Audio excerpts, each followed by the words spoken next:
I'm very honored to be here this morning and share with you. I know so many of you, and it's great to be here. Lorette is our next door neighbor, so I feel I know you very well, and others of you have been involved in various causes, and it's really nice to be here and share with you. Someone once said that the most desirable thing in all the world is a kiss. And certainly it is an expression of the most extreme affection in most cases. It's also a barometer of affection. They say, psychologists tell us, that one of the first things that goes in a breakdown of a relationship is the kissing. Researchers also show that those who kiss a lot live 5 years longer. Which gives the truth that if you pucker up, you won't tucker out. Sandy and I are very competitive. And we play games every night whenever we're available. We play Yahtzee and other games, dominoes and so on. And we used to really get mad at each other, wouldn't speak to each other if we won too many games. So we finally decided that after every game, we're going to hug and kiss. And you know, it just seems to make everything nice again. The title of my sermon this morning comes actually out of a song, a chorus that we sing at our church that has a line in it that says, "Heaven met earth like a sloppy wet kiss." And I'll have to admit, when that was first sung in our church, it was quite startling. I felt a little uneasy that this kind of metaphor, a sloppy wet kiss, would be sung in such a solemn place. And I began to reflect on why that is such an unsettling metaphor. And I realized that religious people often struggle with the question of affection. Even though the Hebrews had a very strong view of affection. In fact, one of the books in the Hebrew Bible is called the Song of Solomon. And it's basically a book that celebrates love, sensual love. In fact, the book is entitled The Song of Songs, which in the Hebrew is the way they express the superlative. Lord of Lords means the greatest of all lords. King of Kings, the greatest of all kings. Vanity of vanities, the greatest of all vanities. Song of Songs, the greatest of all songs. And there's some wonderful songs in the Hebrew scriptures. The whole Psalms starts out, "The Lord is my shepherd, I shall not want. I lift up my eyes into the hills." Those are great songs. But there's even a greater song that starts this way. "Let him kiss me with the kisses of his mouth. Let me kiss him with a sloppy wet kiss." That's how the Hebrews said that the greatest of all songs should start. Why could that be the case? And this, of course, then became a grand metaphor for God. The only reason Song of Solomon got into the Hebrew Bible is because it was an allegory of Israel's love to God. But it's still a fantastic achievement that this should become a grand metaphor for God. Why was that the case? Well, the Hebrews made a dramatic change in the understanding of God in Western civilization. When they said, God said, "I don't want to be known any longer as El Shaddai, the God Almighty, but Yahweh."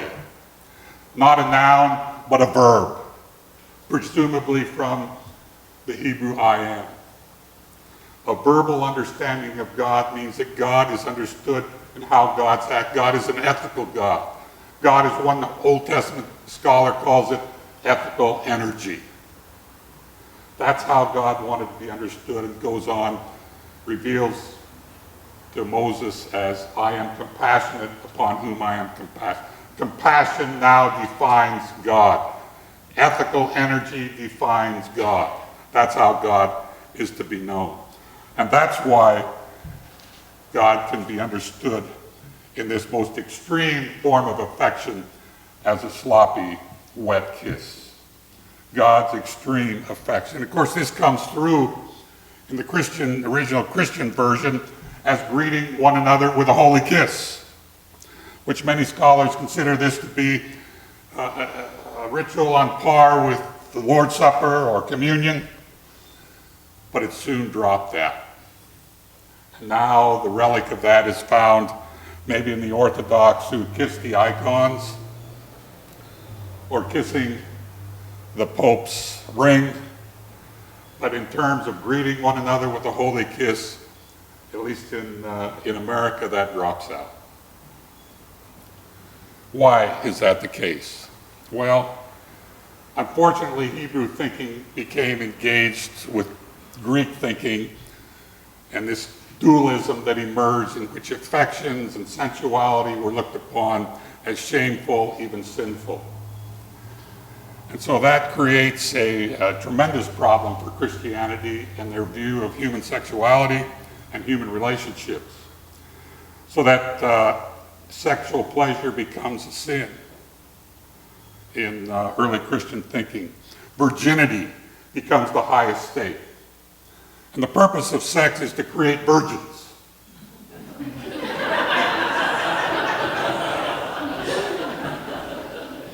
Augustine said, however, we need to propagate the race so that this evil is turned into a good when one intends to have children. Sex or pleasure is still evil, but becomes a good when you intend to have children. And this undergirds the whole religious view of abortion and contraception. Abortion is wrong, contraception is wrong, not because a human being is a human being, because it assumes one had sex or pleasure. In fact, the great doctors Augustine and Thomas Aquinas said ensoulment, when the soul comes down into the body, doesn't occur at conception. For Augustine, he said, for women, it's 60 days after conception. For men, it's 90 days, which again shows you something about the attitude toward women. Augustine, or Thomas, the great doctor of the church, said it comes a quickening. When you feel that child, that's the soul coming in and making that kicking and whatever. And that's basically when ensoulment came. So what's happening today in the church is something that varies from the traditional view of the church. But so bizarre was this that Augustine said, it's better for a man to rape a woman if the intention of that man is to have a child than for a husband and wife to have sex for pleasure. That's how bizarre it becomes. And we can see the impact of that in today's world. In fact, Augustine gave all these measures of how one could have sex and diminish the pleasure. So the minute of orgasm, what you need to think about are the children that's coming out of that relationship. That diminishes the pleasure.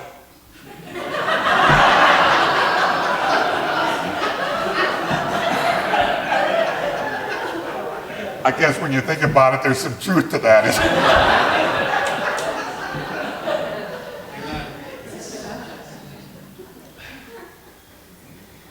And so this became very insidious in our own present-day understanding of human sexuality and so on.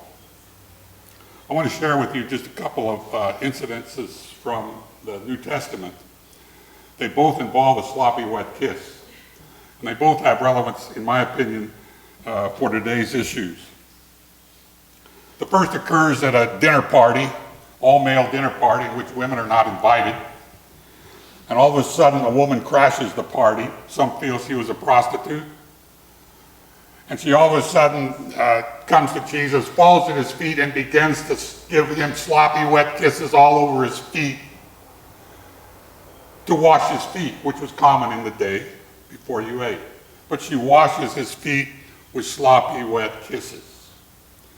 And as she goes through this gauntlet of male stares, She realizes that she's doing something very extravagant, and so does Jesus.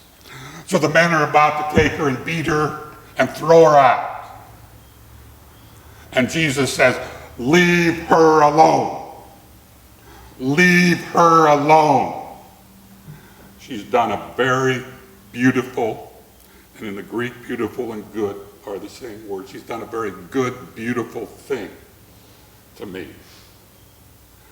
He so honors this woman that he says, wherever the good news is preached forever, it shall be done in her honor. Something that is bestowed upon this woman that's never been bestowed upon any other human being, any other man. And so Jesus' story of this beautiful woman who did a beautiful thing resonates today in the 21st century.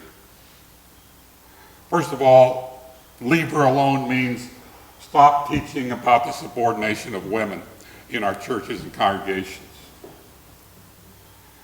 It also says, leave her alone. Stop the abuse of women in home, in the workplace, at school. We've been reading about the amount of sexual harassment and assaults that occur just on college campuses. 4 out of 5 women claim that they've been assaulted on a college campus.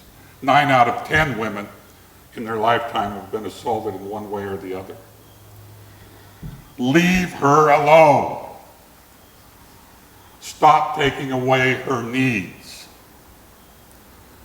40% of all people in poverty today are single women, and that number is growing. Leave her alone. Give her a life chance. Give her the needs she needs. Leave her alone. Stop taking away her health care needs. And this is where the contraception abortion issue is still residual today. Leave her alone.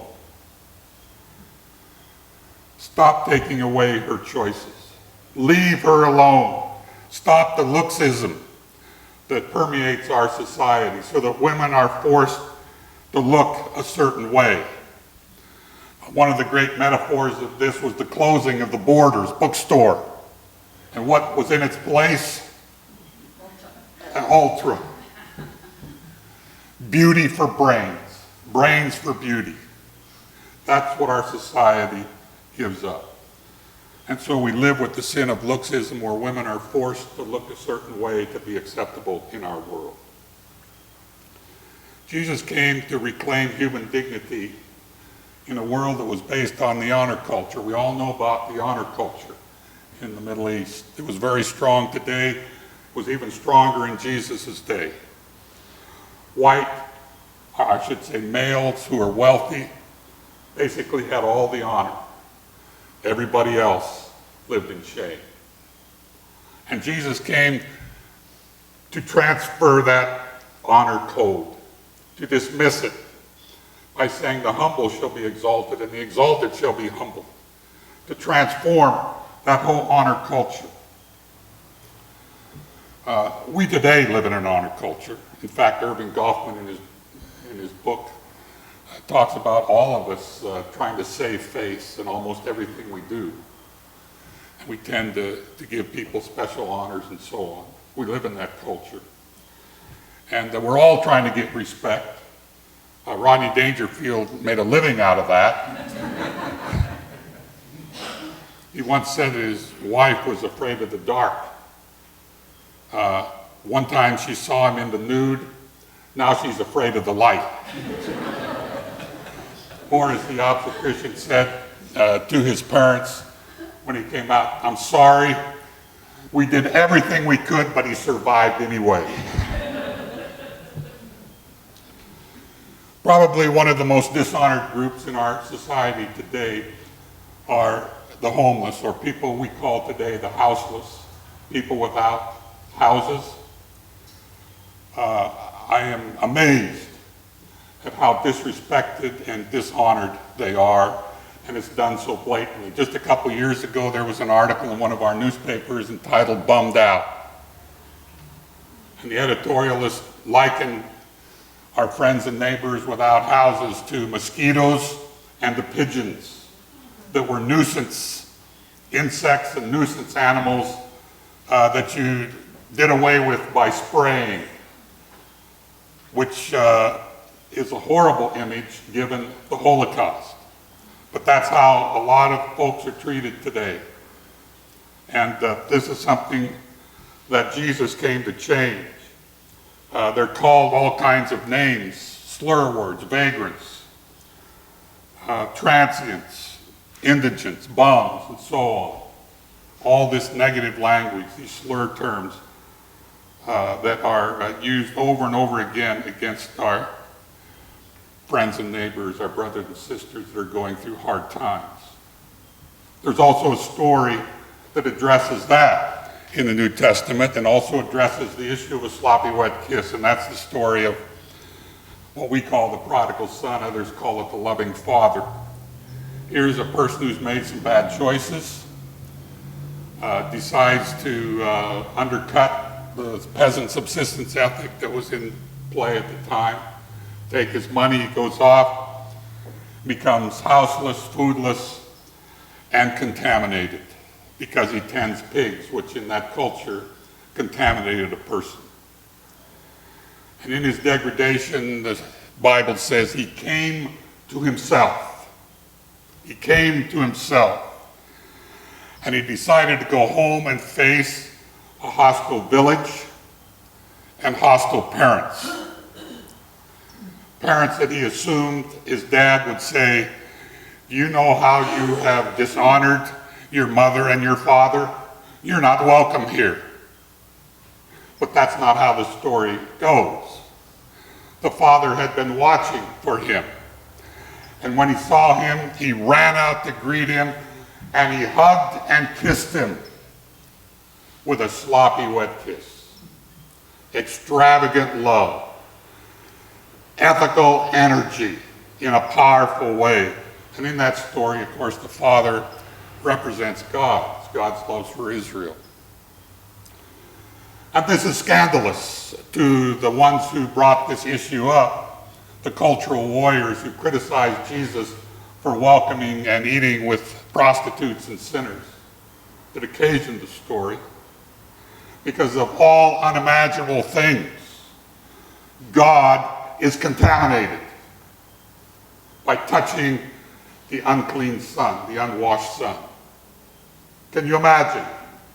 But let me say this, that ethical energy finds itself contaminated in this world in which people are looked upon as contaminated. And that's how our houseless friends and neighbors are looked upon today and treated in our world. And so we need an extreme welcoming in this world in which we live. And that entails expunging years of prejudice, calling out all slurs. I mentioned a few of them. Another one that I hear in this community over and over again is the term aggressive panhandling. This, of course, is a very negative term. Aggressive even has the idea of violence. I get nonprofit groups that call me all the time, that send me mail. These nonprofits are pretty aggressive, but we don't call it that. We call it intensive fundraising. When a person without a home does it or going through hard times, it all of a sudden becomes aggressive panhandling. So one of the things I try to do, and many of us try to do, is call out when we hear these slurs. To us, these terms are in the same category as the N-word and should not be spoken. We need to rid our communities of what I call homeless injunctions. We just realized the gang injunction was struck down, and rightly so. But there's hundreds of houseless injunctions that are on the books. Not sleeping in certain places, no loitering, no sleeping in your vehicles, and so on. These are what I call houseless injunctions, injunctions directed toward people who are going through hard times. We need to be ready to support, for instance, the AB 5 in our state legislature, the Homeless Bill of Rights and Fairness Act, which would go a long way toward bringing justice and dignity. We need to be ready to practice hospitality. I shared with our HEAL group last week a passage in Isaiah 58, in which the wealthy of the city were going to go out and do some fasting. So they put on all kinds of sackcloth and went into ashes to do their fasting, and Isaiah said, that's not the fasting the Lord requires. The fasting the Lord requires that you feed the hungry and bring the homeless into your houses. That's ethical energy. That's what God demands of ritual, and not just of fasting, of any religious ritual. Whether it's prayer, it's reading, it's singing, it's worshiping, the worship I desire is ethical energy. Feeding the hungry, bringing the homeless into your house, and doing justice. That's ethical energy. And then one of the things we've tried to do in this community is come together to bring religious people together and businesses together and government together and law enforcement together. And we formed a group called HEAL, Health, Empowerment, and Love. Your congregation has been deeply involved in this, and we appreciate it very, very much. You've done a lot, and I commend you for your help and your support. Many of you are part of that group. One of the things we do is what we call generous listening. And so we have a meet and greet once a month. In fact, the next one's tomorrow at the community center, which we bring people together. The last group you had, there were 45 people there. And we just sit around and we do something that isn't done much in Santa Barbara. We allow people to speak and share their minds, share their thoughts, share resources, what's on their hearts, and kind of like a powwow, getting to know each other, respecting people's comments and decisions, making them feel a part of the community, make them feel like they're welcome, make them feel like there's hospitality in this community. Another thing we've supported the warming shelters, and you've been deeply involved in that too, and especially your sibling church in Santa Barbara, as well as this congregation, and we thank you for that and providing meals and so on. We also have a Hope Garden, helping open possibilities of employment, pathways to employment. And I think Marty has a little short video on that. And what we do is... projects. And HOPE, as you probably know, the name is an acronym that stands for Helping Open Paths to Employment, HOPE. And we try to work with homeless people to help them get back into employment. So it's a development rather than a relief model. We don't want to just hand out and give them things that will last for a day.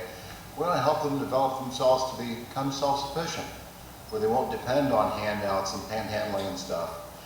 And the garden, the organic garden project here at Doug's place is one of the projects of HOPE. They also have a jewelry co-op, and they make jewelry, and there's some that's available in the back, the little bookmarks. So if you purchase a book of mine, you can also purchase a really nice bookmark and help our support our HOPE program. Another thing we've done, we work with New Beginnings to get a safe parking program here in Goleta.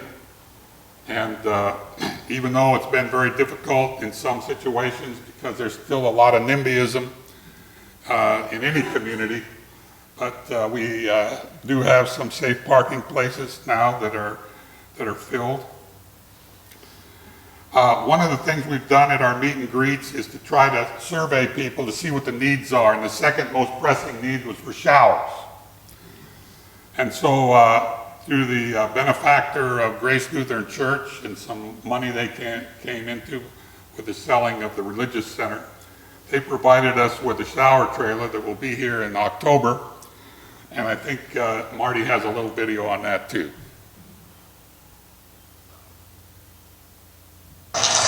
This may look like just another white truck pulling into a lot on Victory Boulevard, but actually it's a mobile shower unit that drives around the San Fernando Valley 6 days a week, serving people who have no access to a bathroom. The people waiting for this once-a-week shower have hit rock bottom. How does that shower make you feel? Brand new, I'm clean, I'm energetic, so I'm really happy that they have this type of service here.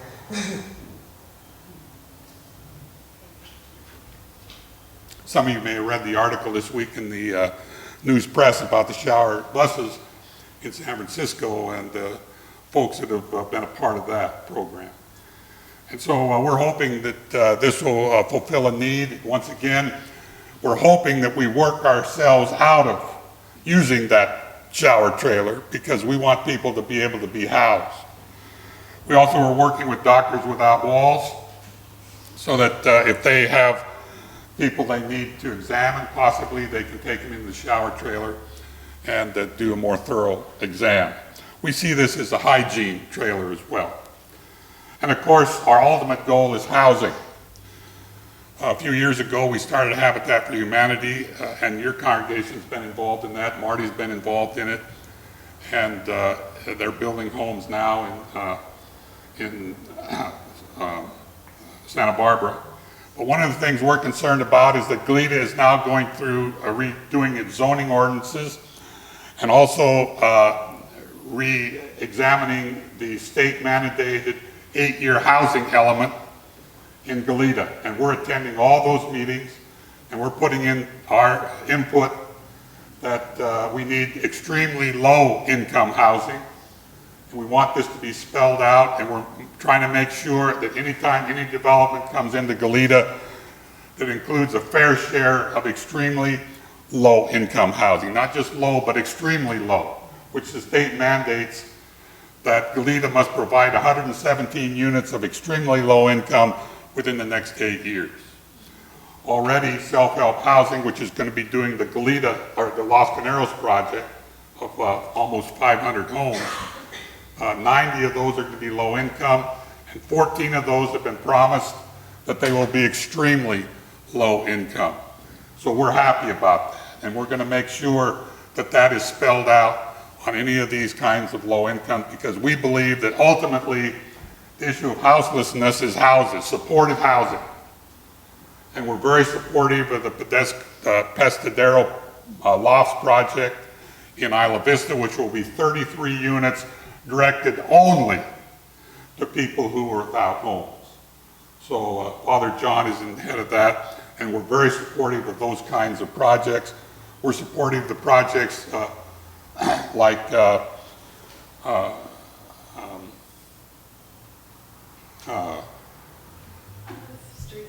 Worth Street Reach is doing in trying to provide senior citizen housing here in Santa Barbara and Goleta.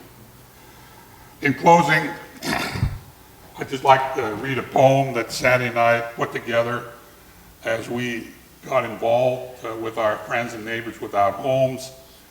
And people seem to have all kinds of reasons why folks are homeless.